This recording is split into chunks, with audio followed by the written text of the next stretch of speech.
ও মায়া মায়া গো তুই কি হরতাছ? টিকটক করি? হে আম্মা টয়লেটের বন্ধা কই এখন বুঝাম কেমনে এই টিকটক করে তোর কি হইব? ও মায়া মায়া গো আমা এটা জানো না টিকটক করে বাড়ি হয়ে আলতাছে, টিকটক করে কোটি কোটি টাকা মেলতাছে। এটা মিছা কথা কার কাছ থেকে শুনস? আরে ভাই এটা হাসা কথা, ইউটিউবে সার্চ দাও। ইউটিউবে সার্চ দেই। এটা বাদ খায়া এখন খাইতাম না।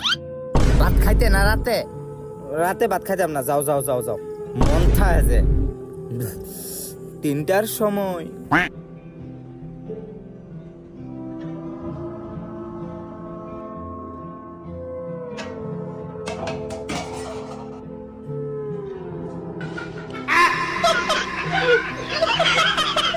মায়া গো গোলামের তুই না খাইতা